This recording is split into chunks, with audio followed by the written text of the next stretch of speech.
Gabriella Cowperthwaite witnessed something that would change not just her career, but the trajectory of her life.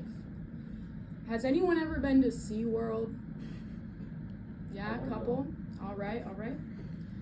Well, SeaWorld is the focus for the 2013 documentary Blackfish. Now, I've seen this documentary a handful of times. I had no previous interest in the topic, but after seeing it, it was just kind of one of those movies that stuck in my mind. I believe that it deserves 5 stars for its interesting material that's successfully changed an inhumane company in an informative way. Today, I'll be discussing the movie and how it was perceived. And now that we've established the premise, let's go back to what provoked the film. So the first main topic in the film is inhumanity, and we start with February 24th in 2010 in Orlando, Florida, where Cowperthwaite went with her 2 youngest sons to a killer whale show with the trainer Dawn Blanchard as the lead trainer. Now, she was a very skilled trainer. She was around 23 years old, but unfortunately that day she was drowned by one of the large male killer whales. Naomi Rose from The Guardian writes in this article that the fault lies with using these wild animals as entertainment. So if we look at the whale that injured Dawn Blanchard, his name was Tilikum, and he was a large male killer whale.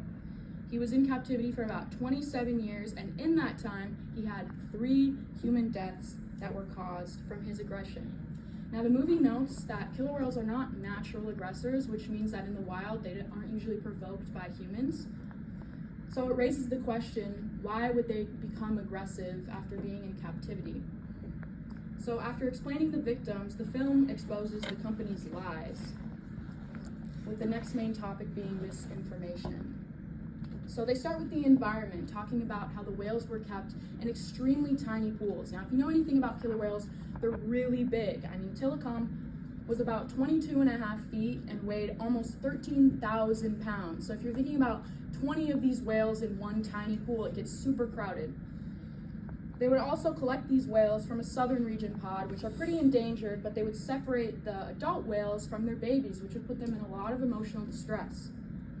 Another thing that the company lied about was the health and the well-being of their animals.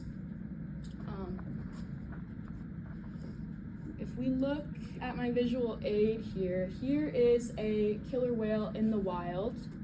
And if you notice, its dorsal fin here is sticking straight up. Mm-hmm. But SeaWorld, their killer whales often, let's see if I can switch this. Their dorsal fins were flopped over like this, and this is what is known as a collapsed fin. Dr. Ingrid Visser, killer whale scientist, wrote for an article from the Dodo. After examining 150 whales from the same pod in the southern region, she noticed that only 0.8% had this collapsed fin, whereas SeaWorld was promoting that almost all adult male killer whales would have a collapsed fin such as this.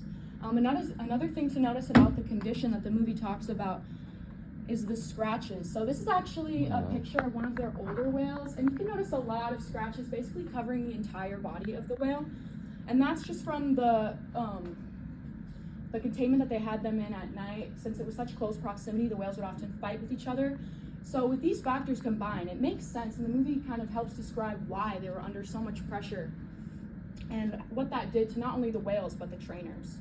So now that I've told you about the content of the movie, I'll talk to you about its impact. So 1 year after the movie released, it garnered a lot of traction, and in 2016, breeding for SeaWorld, as in capturing the whales and breeding to make new generations of whales, had completely stopped, which was better for non-endangerment for the whales. They were free to be in the wild, and for safety of not just the whales, but the trainers as well. So like I said, it also garnered a lot of media attention, which helped spread awareness to this cause and raise funds for it.